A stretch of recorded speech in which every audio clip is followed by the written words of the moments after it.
Good morning, everyone. Good morning and welcome on behalf of McGuire Woods.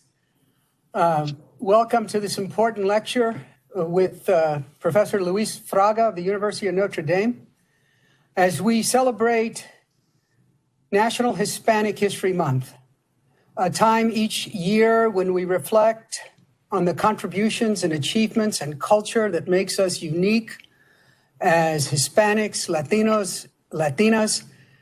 And we also hope to reflect as a culture that is unique on that which binds us together as a nation, one people working hard together to improve our communities, our workplaces, ourselves, and our country. Thank you very much for setting some time aside today to hear from Professor Fraga. The format today is going to be very simple. By now, in this time of COVID, you've all become familiar with WebEx. Professor Fraga will deliver his lecture. Following that, you'll have an opportunity to ask questions. There's two ways you can do it. You can either click on the hand icon and ask to be recognized, or you can write out your question and send it to me, and I'll read it out for Professor Fraga.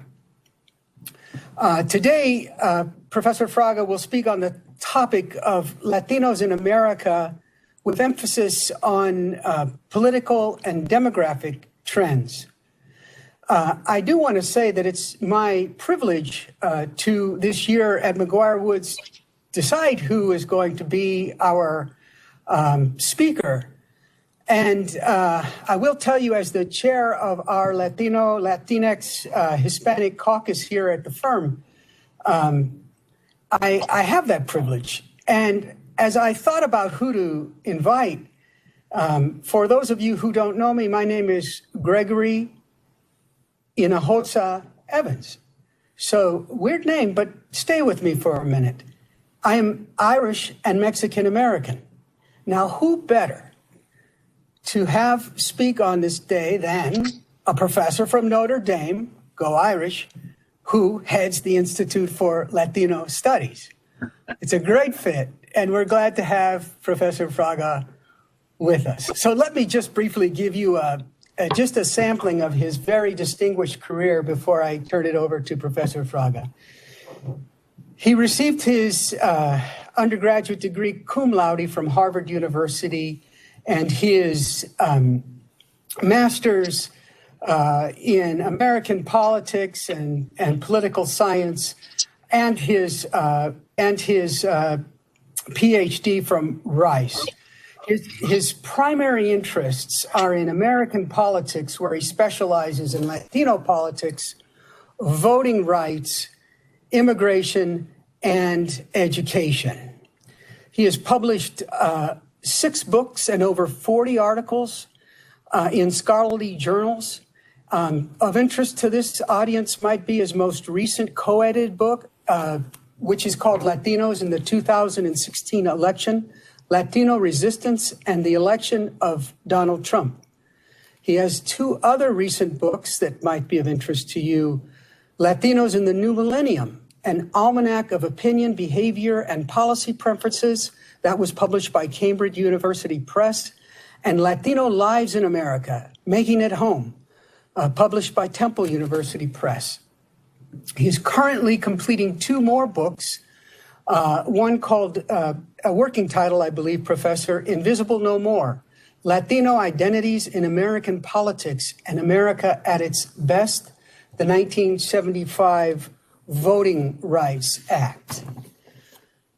Before coming to Notre Dame, Professor Fraga was a fellow at the Radcliffe Institute for Advanced Study at Harvard University. In 1989 and 90, he was a fellow at the Center for Advanced Study in the Behavioral Sciences at Stanford University. In 2011, Professor Barack Obama appointed him to the President's Advisory Commission on Educational Excellence for Hispanics, where he also served as co-chair of the Post-Secondary Education Subcommittee. Professor Fraga has received many, many awards for his research and teaching, and importantly for his advising and mentoring in his service of over 33 years as a scholar and a university professor.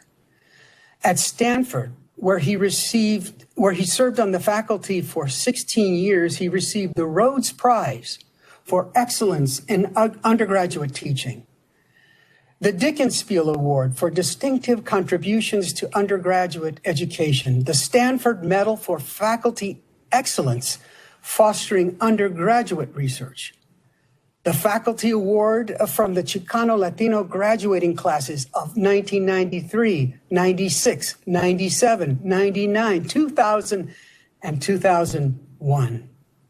I could go on, but as you can hear, Professor Fraga is someone who has dedicated his career not only to the important issues affecting Latinos and Hispanics in America, but also to the education of young people. And this is where I want to pause and emphasize something that he has done. When Professor Fraga went back to Notre Dame after he spent his time at Stanford, he established the Institute for Latino Studies, which is an organization at Notre Dame that is dedicated to educating people interested in leadership for the Latino community, for the Hispanic community.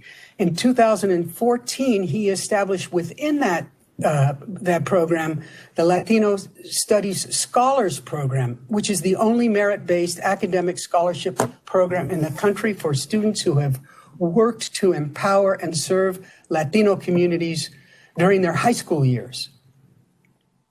I could go on, but what we have before us is two things: a wonderful scholar, a great speaker who you'll hear from in a minute, and also we are honored to recognize this important month celebrating Hispanic history with Professor Fraga. So at this time, I would like to introduce you to Professor Luis Ricardo Fraga from the University of Notre Dame.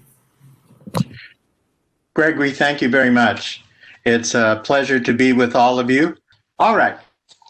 Now, I also want to say that I'm going to speak for about 40 minutes, and in the course of those comments, I think you may find that there are some thoughts in there that may be particularly appropriate, as Gregory was saying, during Hispanic Heritage Month.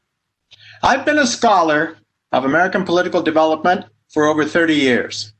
My focus of research and teaching has been how structures of American political institutions, as led by their elected and appointed leaders and officials, have advantaged and disadvantaged segments of the American citizenry. I am, I think it's fair to say, in the end, a student, as a scholar, a student of American democracy and its continuing evolution. What motivated me to become a scholar of this particular topic was the recognition that communities of color have an opportunity and perhaps an obligation to grow American democracy to its full potential, consistent with its highest ideals. Notice the disjunction. Marginalization leads to a greater capacity to contribute to American democracy. Marginalization, discrimination, what one author refers to, a term that only a social scientist can love, ascriptive inegalitarianism, empowers harmed communities to make American democracy live up to its highest ideals. Was this not what happened during the American Revolution, the Civil War, Reconstruction, and certainly during the Civil Rights Movement? I suggest that we think of it this way. Communities of disadvantage have always been the sources of an examination of conscience by all Americans that has, however unevenly, made America live up to its better principles, including liberty, justice, and equality. The principles that allow for human dignity. The human dignity that allows for national unity. And the national unity that opens the space for both healing and enlightenment. My comments today will focus on several questions. Are Latino communities the sources for yet another examination of conscience? And if they are, Why are they seen by some with great suspicion and at times hate by some Americans and governmental leaders? What responsibilities of leadership are required of Latino communities and those who support them if they are to comply with their obligations to make America live up to its highest ideals? And are Latino communities and leaders in America generally up to this challenge? This is a photo. Some of you may recall it, those of you who live in Southern California. This is a photo in 2006 of a peaceful protest against House Resolution 4437, the Sensenbrenner bill. This was a bill that was introduced in Congress by Congressman Sensenbrenner from Ohio that would have criminalized being in the United States without appropriate documents and criminalized as well those who provided support to those who were undocumented. What did a totally peaceful protest across generations, across racial ethnic groups, across social classes, what did this mean for the U.S. and Latino communities in the U.S.? Was this a challenge or an endorsement of the American political process and American political institutions? And what implications did this activity have for how Latinos see themselves and for how they are seen in American society? To be able to address these questions, I want to focus for just a quick second here on issues associated with demographic change. I want to give us some common, if you'll permit me, facts that we might use to understand elements of Latinos in the future of America. Now, the United States today is living through a period of substantial demographic transformation. The U.S. has been through them before, certainly was through them since the mid-1800s up through the early 1920s with massive immigration from Northern Europe, from Central Europe, and later from Southern Europe. We were going through another period like that now. Although we've experienced some of them in the past, Latino communities are at the center of this transformation now. That is, this demographic transformation that we see, this what some refer to as coloring of America, would not happen without Latino communities in combination with Asian communities, African American communities, and others. In what ways, however, are today's demographic transformations different? And how have they already, and how are they likely to affect America's examination of conscience? This is a graph that I love to use to try to help us understand the magnitude of the demographic shifts. If you can read it, the first column is the year 1970. The last column is the year 2050 up through 2010. These are data from the US Census. And from 2020 to 2050, these are projections, straight line projections. And these projections are based upon current immigration rates, current birth rates, and current death rates. So if there's a switch in that, as we have had a major switch in our immigration policy, these lines would need to be modified appropriately. What I want you to see is that Latino population growth that was at 4.5% in 1970 is now at 16.3%. Latinos became the largest identifiable ethno-racial group in the United States in 2000, and their growth is likely to continue. With growth in the Asian American population and the stability and the presence of the African American population, the red-orange line there, you can see the decline in the white population. It might be that by 2040, I won't be around in 2040. Maybe most of you will be around in 2040. Certainly your children and your grandchildren will be around in 2040. If you focus on that, perhaps barely half of the national American population will be of whites. And the other half will be of communities of color, as largely driven by Latino communities. So there's an overall growth in the Latino population with direct implications for whites being a smaller and smaller percentage of the American population. In addition to this overall population growth, there has been an explosion of Latino population growth all across the country. This is a map that is based on data from the census that identifies concentrations of Latinos in 1980. The larger the circle, the more concentrated. That's Los Angeles. Larger circles in South Texas, where I'm from. Larger circles in Miami-Dade, in New York, and in Chicago. We know that pretty well. Look what happened over the next 30, 40 years. 1980, 1990, 2000, and 2010. There has been an explosion of the diaspora of Latino communities, immigrants and non-immigrants, moving to the South, moving to the Midwest, moving to areas of the Mountain West, and moving to the Pacific Northwest at the same time that they have continued to grow in traditional areas, Los Angeles, Texas, Florida, New York, and Chicago.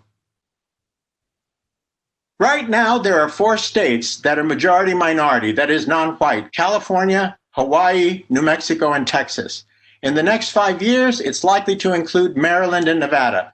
In the 2020s, Arizona, Florida, Georgia, and New Jersey. In the 2030s, Alabama, Louisiana, and New York. In the 2040s, Connecticut, Delaware, Illinois, Michigan, Oklahoma, and Virginia. By 2060, it could be as many as 22 of our states that include 2/3 of our population that will be majority non-white. More parts of the country are experiencing this demographic growth driven by Latinos than has ever been the case in the history of the United States. Latinos are no longer a regional population in California and Texas and along the southwest border and a few other areas. They're a growing population all across the country, and communities that have no experience or history with Latino communities are now having experiences with what it means to have Latino populations within their own community members. A couple of other graphs and charts for demographics before we move on. This is a pie chart that identifies the US population by race and ethnicity over the age of 18 in 2014.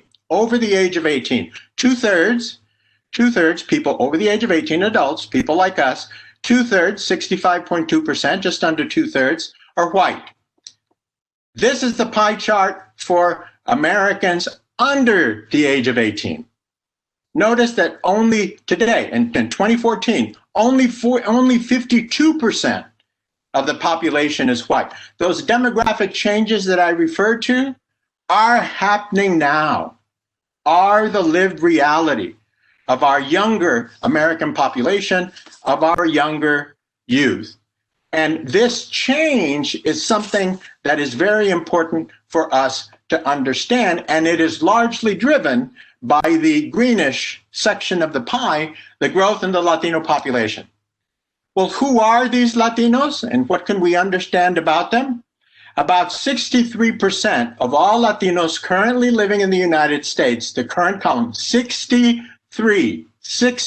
not 16, 63 are born in the United States and are American citizens. About another 11% are naturalized American citizens. 74%, in other words, of Latinos currently living in the United States are American citizens. 63% by birth, 11% by naturalization. There are these other categories of legal permanent residents and legal permanent residents not eligible to naturalize. Only about 15% of the Latino population in the United States, that last column, are here in unauthorized status. Immigration is a tremendous reality for many Latino communities and especially mixed status families. Mixed status families are families where some of the members of the family are here legally or are born here and have citizenship, and some of the members of the family are not. Immigration is an extremely important issue in our national politics, but as it relates to Latino communities, immigrants who are here in unauthorized status are only a small minority of the entire Latino population. The vast majority of Latinos are, in fact, born in the United States or naturalized.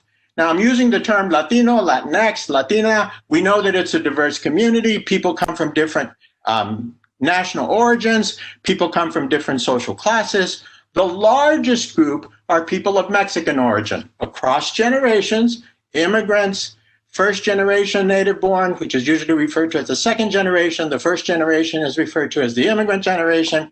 64% have Mexican origin, 9.6% are Puerto Rican, 3.8% are Salvadorian, 3.7% are Cuban. The point I'm trying to make here is it is certainly a diverse community, but it is one where one particular community of national origin is most significant in perhaps affecting how the country understands Latino communities.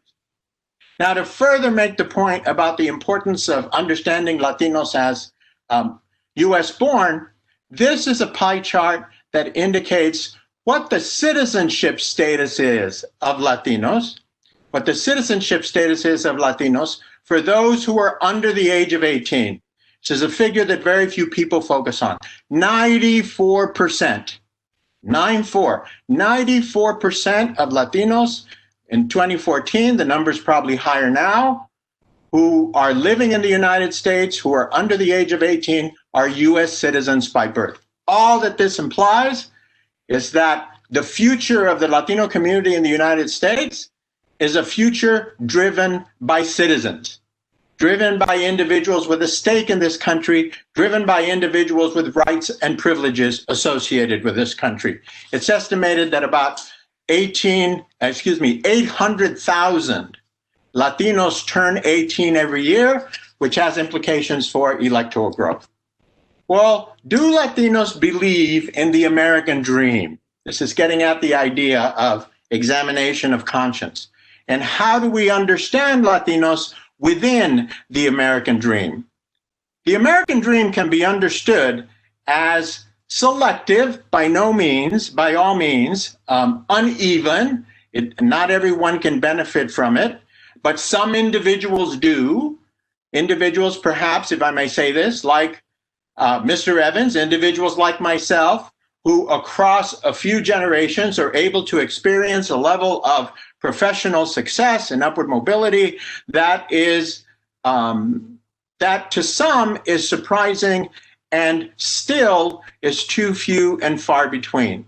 But if we understand the American dream as relating to just two basic dimensions, one, that hard work and sacrifice lead to opportunities, and two, that opportunities will lead to respect, to security, and providing for one's family, how do Latinos fit within this traditional understanding of the American dream? I'm going to refer here to some data from a study that I was part of called the Latino National Survey, which is a study we conducted in 2006, the largest survey of Latinos in the United States ever done, 8,624 respondents from 9 states in the DC metro area. The sample was state stratified, and in larger states it was subdivided further, and we had samples across all dimensions. Of course, gender, of course, region, of course, country of origin, but we had it by state, we had it by immigration status, we had it in all different ways, and we wanted to see what the data would show when you subdivided it, especially across generation. These data here are referring to reasons for immigrants that they come to the United States. And you can see that second bar that over half come to the United States for economic improvement, for economic resources. When we ask the question, however, of the foreign-born, what are your reasons for becoming an American citizen?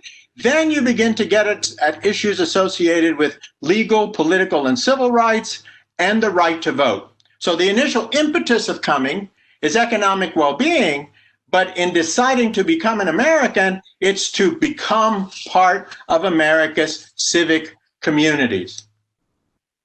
A little more data. If Latinos, we asked the question, if Latinos work hard, they can get ahead in America. This is by generation. First generation are immigrants. Second generation are people born, these are all adults, born in the United States, but have at least one parent as an immigrant. Third generation are people like me born in the United States, parents born in the United States, but at least one grandparent born outside of the United States, and fourth generation or more are individuals who have been here for a very, very long period of time. What you see across these generations is that there is a fundamental belief that hard work will help you get ahead, especially in the earlier generations. The belief in hard work and that hard work benefits you is clear, completely consistent with traditional understandings of the American dream. These are data on parent aspirations of child's education from the same study. We asked the question, how far would you like to see your child go in school? And what you see across generations and in our national sample as a whole is that Latinos in all generations have very high aspirations for their children's educational attainment. This is not a narrative that one often hears. One often hears that Latino parents don't aspire very much for their children. The actual data, when you ask them, suggests that that just is not accurate. They value education in a way completely consistent with the American dream. We were smart.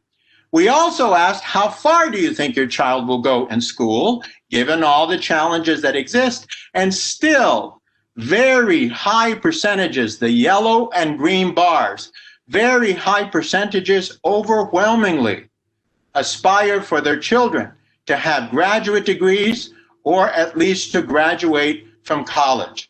Notice that it is in the first and second generation where these expectations are the highest. We asked this question only of parents who had children to get a more accurate assessment.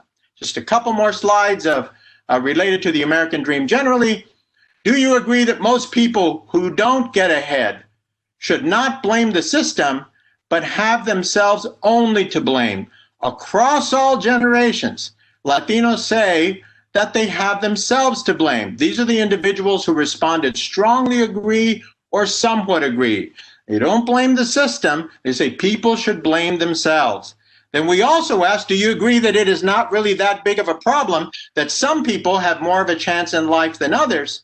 And especially for the first generation, this idea of unequal opportunity is something that Latinos seem to be comfortable with. Not that they're comfortable with not having opportunity, but they're comfortable with that reality and understand, therefore, consistent with the previous data, that you have to work hard to get ahead. In trying to understand and identify with the American dream, we asked how important is being born in the U.S. to American identity. They say across generations that it is extremely important. And we asked them how important is being white to American identity. And much smaller percentages say that's what drives American identity. What drives it is not your racial identity or your ascribed identity. What drives it is whether or not you're born in this country and have the rights and privileges of citizenship. Well, how can Latinos build their own, and how do they build their own Americano dream? We see what the similarities are in their aspirations, in their understanding of getting ahead, and their understanding of hard work that are completely consistent with traditional understandings of the American dream and contributing to American society. But how do Latinos build their own American dream? And what vision might Latino communities have of what that American dream might be? Here we get to some very, very interesting information. We asked what the importance was of learning English across generations. That's the left-hand side of this slide here.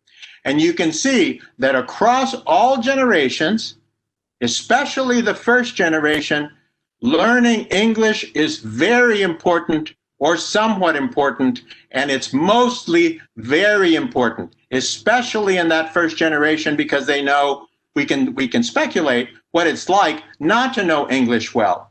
We also asked, however, how important do you think it is for you and your family to maintain the ability to speak Spanish?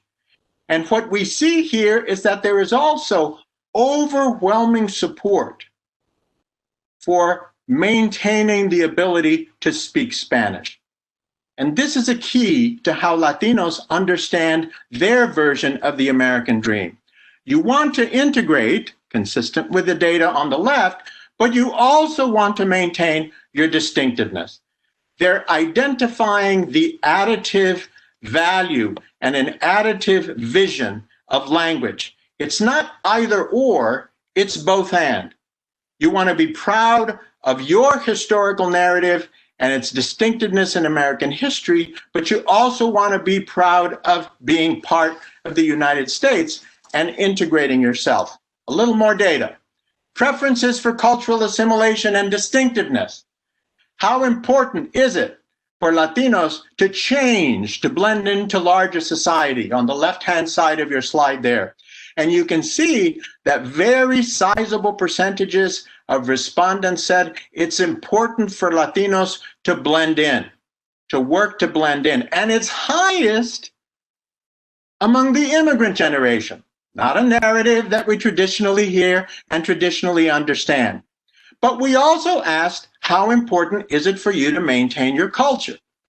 And that is also supported even at higher levels, even among the second, third, and fourth generation, where very few people speak Spanish, where the likelihood that they will be integrated into society is higher. There is a valuing of the distinctiveness as well. Think of it this way. Latinos understand their role in the United States as bringing added value and respecting their origins at the same time, and see it possible to do this within American society. Just a couple more slides that are related to this. How strongly do you think of yourself as an American? Very strong, of course, less strong in the first generation. How strongly do you think of yourself as, and you identify your country of origin? This is across generations. Very strong as well. Identity, cultural identity, is additive as well for Latinos. It's not subtractive. It's not, I leave my culture behind. It's, I want to be part of the new culture. I am part of the new culture, and I want to maintain my distinctiveness as well. In terms of identity labels, we asked questions associated with how strongly do you identify as an American with your country of origin. These are responses for everyone, for those who identified as Mexican origin, Puerto Rican and Cuban origin, and with a pan-ethnic label like Latino or Hispanic. And what you can see is that Latinos, for these groups, identify strongly with all of them. It's not a forced choice. It's a multiple understanding of identity that says, I can be just as much part of American society as everybody else and maintain my distinctiveness too. I am additive, I am not subtractive. And immigrants are included in that version of the American dream, as indicated by responses to this question, how do you view immigrants in America? Let's stop here just for a moment and summarize. Latinos see themselves in their version of their, if you will, Americano dream as being American, just as American, wanting to be just as American, aspiring to be just as American, working to be just as American, and maintaining their distinctiveness too. A strong distinctiveness, a strong sense of distinctiveness, a strong identity with country of origin, but it doesn't take away from their sense of Americanness. It enriches it. It enriches what it is that they might bring to the United States. Just a couple of political slides, since I'm a political scientist, before I conclude. This is a chart. You notice at the bottom right-hand side that it was put together by Bernard Fraga. That's my son, who's a political scientist as well. He's now at Emory University, just moved from Indiana University to there. One of the challenges that Latinos face in integrating themselves within the American dream is how they can participate in politics. And one of the realities is, take a look at the orange line there for Latinos, as Latino citizens have grown in their presence in the United States, the gap between their presence and their participation in our elections is growing as well. there is a participation gap. There is an electoral gap. It exists for Asian Americans as well, but it's more severe for Latinos. The equal line in the center of the slide is participating and being part of the electorate at rates equal to your percent, roughly, of the citizen population. African Americans are doing particularly well, and whites, of course, over-participate relative to their percent of the population. So there are still fundamental challenges to Latino citizens becoming part of American society. And even when they do become part of American society in their electoral process, there are a variety of strategic challenges that they face. I just published in the book that Greg referred to, the concluding chapter, I talk about the paradox of inclusion. And I don't have the time here to go into this in great detail. Maybe we can talk about it during the question and answer. But in growing, however unevenly, as a percent of the electorate, as driven by population growth and geographical dispersion, Latinos are subject to electoral capture by the party that receives most of their votes. They're subject to symbolic mainstreaming, where during elections, maybe 2 months before, like we're in right now, both parties say, we love you. We love your hard work. We love your sacrifice. We love your commitment to family. We love your commitment to country and community, but don't actually provide public policies once elected consistent with that sense of, you're part of us, we want you to be part of us, we want you to be part of our party. And third, which we've known and seen, particularly under these last 4 years, is that growth can be perceived as a threat to American values. And you're a threat to culture and language and identity, and you use too many social services, and you break the rule of law. Too many of you, even though it's only 15%, too many of you are illegal aliens. It is possible that there can be a reaction against that population growth as Latinos try to be more consistent contributors to American society. To conclude, how can we come to understand our changing America and Latinos' role in it, and Latinos in the future of America? What do we conclude from our examination of demographic shifts and its implications for national identity, national politics, the Americano dream, and our responsibilities of citizenship? This is a chart that I don't think we talk enough about in the United States. This is a chart of children living in poverty. If we don't re-envision through that examination of conscience what our responsibilities are to the next generation, we're vulnerable to replicating the type of life chances that are identified in this chart. 20%, 22% of all American children under the age of 18, 22% live below poverty. The poverty level is now about $26,000 for a family of 4. Among African Americans, it's 39%.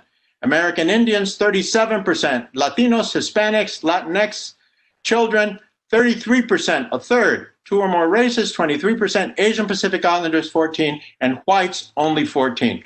We know the consequences of not going through an examination of conscience. And we know who suffers. The data are there. And the ones who suffer are the children. And the life chances that they have and the educational chances that they have are extremely limited. We need to think more creatively about what our responsibilities are to each other and especially to the next generation.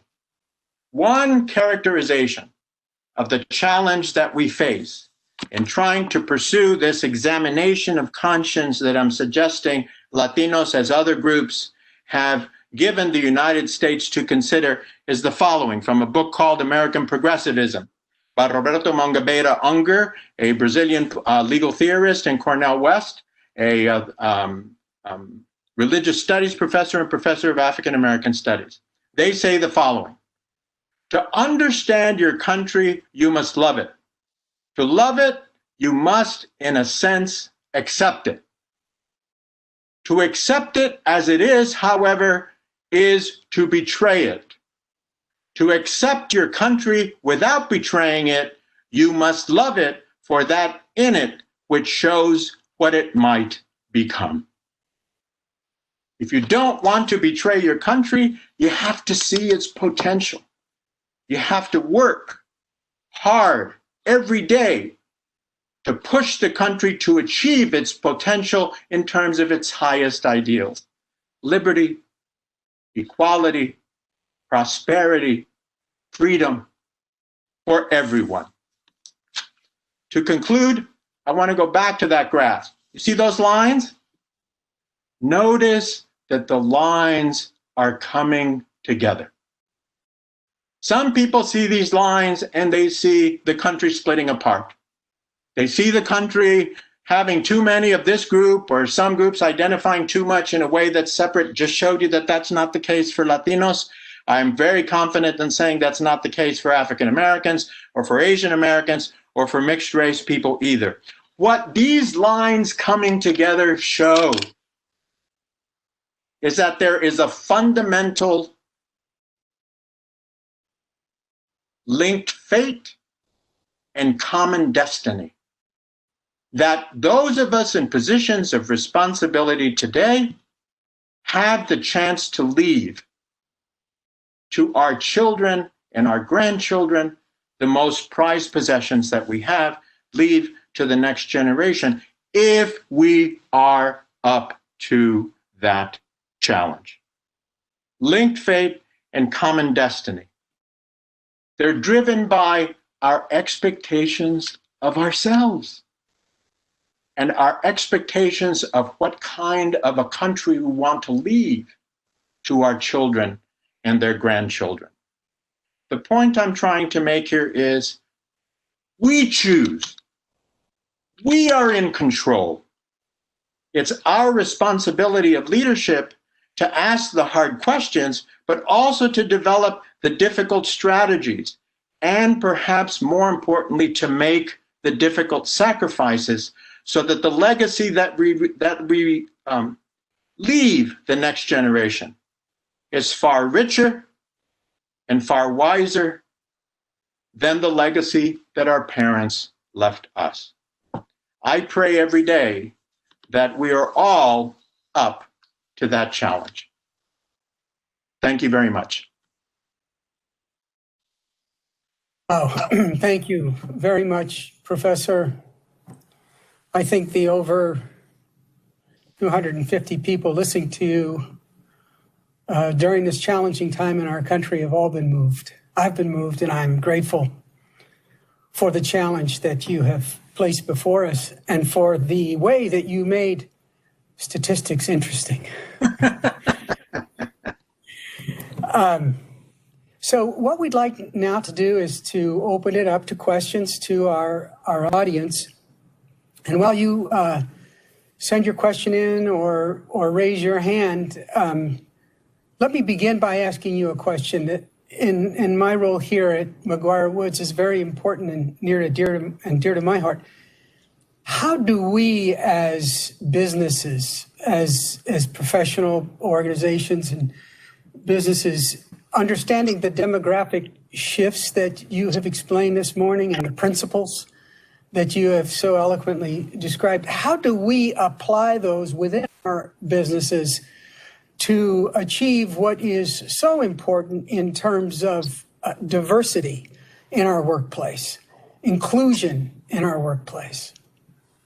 4 fundamental principles easily allow us to begin to make even more progress in this area. Number 1, the organization, business, law firm, university, public school system needs to start out with an understanding that inclusion, diversity and equity that brings people in and helps them be successful, inclusion is linked to excellence for the organization. That is, that inclusion is indispensable to excellence. They're not substituting inclusion for excellence. They're understanding that inclusion, more diversity, more equity, more focus, whether it's by race, by ethnicity, by gender, by sexuality, whatever the division happens to be, makes you a better organization at what you're trying to do. The organization that has done this most successfully, at least has written about it most successfully of all organizations I have looked at, is the CIA. The CIA says we can't do our jobs protecting the country unless we have more diverse perspectives informing our work of saving the country, protecting the country, building our national security. Because if we don't bring in more perspectives and life experiences, we miss the reality. We don't do our jobs. We don't, in the case of McGuire Woods, perhaps, defend our clients' interests. In the case of a university, offer the quality of education that we should offer if we aren't committed to inclusion being a critical contributor, necessary contributor to excellence, given what the fundamental goal of the organization is. Number two, whatever we've done in the past to help to promote diversity hasn't worked. We know that. Just look at your numbers. Just look at the numbers. So you have to start out from the premise of we've got to think outside the box. We've got to do things differently. Now, some organizations have made tremendous progress and there's much to learn from them, but most haven't, especially predominantly white organizations. So you have to admit failure. What you've done in the past has not worked. Third, there are four of these. Third, the third one is you cannot be, and it's related to the second, you cannot be risk averse. You have to overcome the security of doing things the same way we've always done them and having little tokenistic efforts here and there to try to move ahead. And the reason you can't be risk averse is because it is in taking those chances, even when you fail in taking those chances, that you learn what to do that will make you successful subsequently. Notice what I've just said. If you are risk averse, you are making a conscious decision not to give yourself the chance to learn and grow and be better at achieving this goal of building a more inclusive organization. In universities, my professional experience, it takes 3 tries, 2 failures, 3 tries. You try, doesn't work, you find out what went wrong, you try to do it better, you try again, you fail. These are called positive constraints, and you learn from that. This is, American business practice 101, right? You try something, you see if it works, if it doesn't work, and then the third time, you're in a much better position, a smarter position, perhaps even a more committed position to say, we're going to get it right this time. But you've given yourself the evidentiary foundation to be able to move forward in that area. You adapt each of those to your specific organization. Its unique history, its unique work, its unique workforce, and you try to see how you can realize these principles in ways that serve the organization in the immediate term, the medium term, and the long term. Thank you, Professor. I know that many of the business executives who are joining us this morning, esteemed clients of ours, as well as our firm leadership, will take that information and apply it with courage as we take our chance to learn. We're in the middle of an initiative here that I think is one that is putting aside risk assessments and is bold. Thank you for those comments. I have a question from the audience from Katrina, and we'll unmute Katrina and allow for that question, please. Hi, first of all, excellent presentation. Thank you so much for that. I am super motivated by your speech. It was so eloquently stated. I was wondering, in your opinion, at a micro or local level, how do you suggest that we bridge the gap of Latino participation in American politics? What we know from the research is very straightforward. More Latinos are likely, now notice, barely half of Latinos are registered to vote. And if you're not registered to vote, you're not going to participate, right? And there are different ways of participating in politics. You can participate in a civil action where you don't have to vote, and non-citizens can do that. But let me just restrict my comments for the moment to voting. The way that you get more Latinos to register and vote is to knock on their door, and the door is knocked on by a co-ethnic from the same neighborhood. Someone who looks like you, someone who shares your lived experience, who knocks on your door and says, "Can I share some information with you that is extremely important for your children?" Latinos love their children. Everybody loves their children. Well, not everybody, but many, many different people love their children. Latino immigrants come here for their children, to give them a better life. And then by the second generation, they're still trying to work to give their children, as challenging as that can be. So you give them a message that is simultaneously personal and regarding the common good, but you do it in a fashion that is completely culturally consistent with the best communication among families generally, especially working class families, I would say especially Latino working class families, which is your comadre, your compadre, your vecino, your vecina come to you on the afternoon when you're sitting outside and say, "Hey, can we talk about something?" And that's what does it. It's not the robocalls, it's not the television ads, it's not the mail that you might get. Those are minimally useful. That's what makes the current moment so challenging because of COVID-19. That's what makes the current moment challenging, where you can't have this personal contact, and we're beginning to see numbers of new registrants that are far less than what people anticipated. And I think one of the reasons for that, is in fact the fact that you don't have as much personal contact. I came up, I'm a professor, right? So I came up with a solution. Old-fashioned phone calls. Call up your comadre and your compadre. Just on the phone. Cell phone. Nobody has a landline anymore. I do.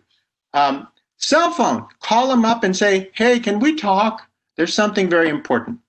Latinos also have not used, for those who are religious, churches as places where these conversations can occur as well, among people who believe the same way. Catholic, Protestant, evangelicals are much better at it than almost any other group, including among Latinos. So we need to think of you, since, and again, COVID-19 and the coronavirus make this challenging. We need to use those opportunities to try to engage in this very personal communication. Organizations like Voto Latino have tried to do this, and they've done a very respectable job. But in over 40 years, still only nearly half of Latinos are registered to vote. We need to think outside of the box too. And organizations and campaigns and officials need to think outside of the box, because it hasn't worked particularly well. Thank you, Professor Fraga. I have another question from the audience, James Gelman. Hi, Professor Fraga, tremenda presentación. Thank you very much. As a predecessor to Greg in chairing the Hispanic Latinx network, I'm so proud that Greg has brought a speaker like you to speak to us. I was born in Cuba. I grew up in Puerto Rico. So, you know, there are differences between Cubans and Puerto Ricans and Mexicans in many aspects. You know, Puerto Ricans are U.S. citizens when they're born. You get Social Security if you're in the United States, but if you go back to Puerto Rico, there's a case right now where they're trying to take away the benefits if you move to Puerto Rico. But my question which is from the New York Times today, that I was actually kind of troubled to hear this. It says that, let's just call it what it is, Democrats and Republicans. The Democrats are having a problem getting Latino votes, Hispanic votes. And some of the explanations in this article is that 53% of Latinos identify as white. Others do not, but are conservative. You were talking about the church, right?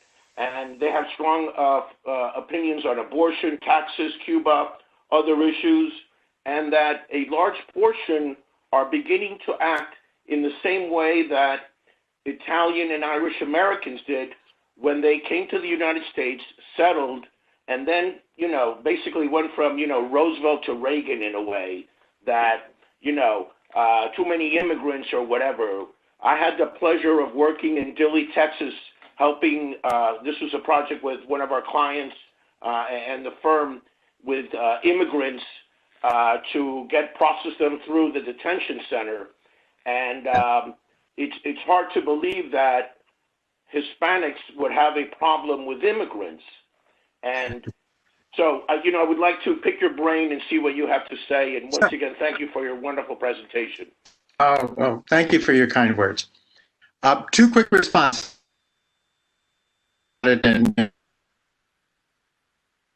mid-1970s, and the first time that national exit polls and now pre-election polls identified Latinos as a national subgroup, about 28.4% of Latinos will vote for any Republican who runs for office nationally, 28.4.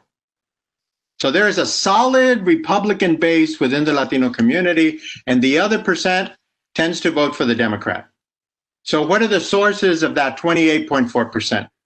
Part of it is traditionally high Republican identification among Cuban Americans related to the complex set of feelings and experiences associated with the Bay of Pigs and the rise of Castro to power and the way in which people suffered and were kept in prison and were tortured and murdered, and the attribution that this was the responsibility of President John F. Kennedy because he didn't allow for air cover during the Bay of Pigs invasion. These are families who have lived this. This is not in theory.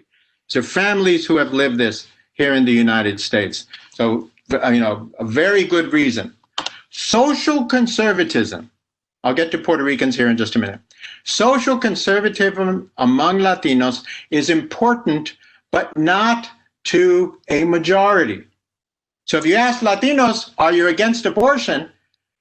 And a majority of Latinos will say yes, but that's not how they'll vote. A smaller percentage will, perhaps 15 to 20%, maybe evangelical, maybe conservative Catholic, or Catholics, we say traditionalists, right? We don't say conservatives because of the way it gets confused with evangelical conservatives. We have our own terms and our own identity, which is, traditional for the Catholic Church, right? You're supposed to be laughing right now. So there is a small percentage, but it's not how people will vote in the end when they balance out all of those issues. Same thing with gay marriage. There is a conservative component, but it's not how most Latinos vote. We expected in our survey data to find much more differences by generation. We expected the third and fourth generations to have very different sets of views than the first and second generation. That's why we sampled across those generations, to know, to learn, to understand, not speculate, not use anecdote, but use actual social scientific data. What we found was that there's much more similarity than there is difference. There is difference, but it's overshadowed on most important issues by more similarity than difference. Don't get me wrong, the difference is there, but Latino patterns of integration and advancement and assimilation, as I said, are different in that identity with country of origin, identity with immigrants, identity for, not for all, but for most Latinos remains. By the second generation, only 20% of Latinos prefer to speak Spanish. They may be bilingual, but only 20. Second generation means first generation US born. By the third generation, hardly anybody speaks Spanish. Okay, or speaks it easily, right? I'm third generation, I speak Spanish, but I took it in college and my parents were bilingual. And so, everybody has their own interesting story, right? But if you notice those data that I presented on the value of cultural distinctiveness and the value of maintaining Spanish, they were high in the third and fourth generations too. So I call that aspirational language, aspirational culture, identity that is maintained at the same time that your identity and language and facility in English grows. Okay, I think didn't we're go to Puerto at Ricans. about. That's Thank okay. you, Professor. We'll talk later. We're at about our 1 hour mark, so I apologize to those whose questions I could not get to.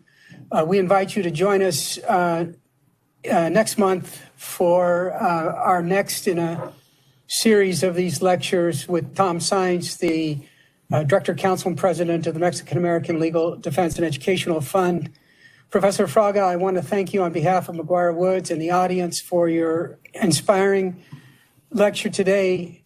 And I think together, as we celebrate Hispanic Heritage Month, we know from your lecture that we must take a chance, go forward, and in the process, we will learn and we will grow. Thank you very much. Thanks, everyone, for joining us.